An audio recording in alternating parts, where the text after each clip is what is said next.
Ézéchiel, chapitre 10. Je regardais, et voici, sur le ciel qui était au-dessus de la tête des chérubins, il y avait comme une pierre de saphir. On voyait au-dessus d'eux quelque chose de semblable à une forme de trône.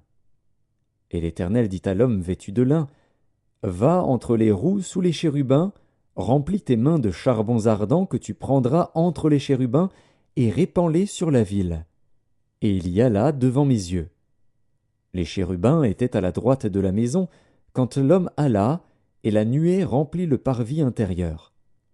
La gloire de l'Éternel s'éleva de dessus les chérubins, et se dirigea vers le seuil de la maison. La maison fut remplie de la nuée, et le parvis fut rempli de la splendeur de la gloire de l'Éternel.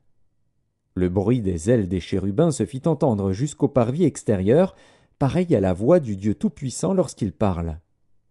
Ainsi l'Éternel donna cet ordre à l'homme vêtu de lin, « Prends du feu entre les roues, entre les chérubins. » Et cet homme alla se placer près des roues. Alors un chérubin étendit la main entre les chérubins vers le feu, qui était entre les chérubins.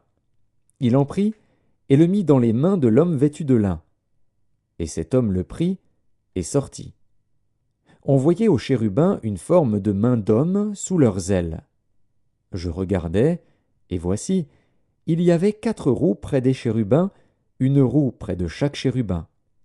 Et ces roues avaient l'aspect d'une pierre de chrysolite. À leur aspect, toutes les 4 avaient la même forme. Chaque roue paraissait être au milieu d'une autre roue. En cheminant, elles allaient de leurs 4 côtés, et elles ne se tournaient point dans leur marche. Mais elles allaient dans la direction de la tête, sans se tourner dans leur marche. Tout le corps des chérubins, leur dos, leurs mains et leurs ailes étaient remplis d'yeux, aussi bien que les roues tout autour, les 4 roues.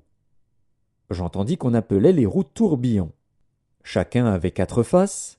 La face du premier était une face de chérubin, la face du second une face d'homme, celle du troisième une face de lion, et celle du quatrième une face d'aigle.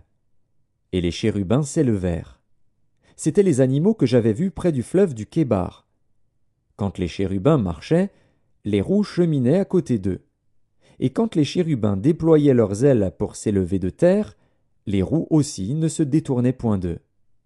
Quand ils s'arrêtaient, elles s'arrêtaient, et quand ils s'élevaient, elles s'élevaient avec eux, car l'esprit des animaux était en elles.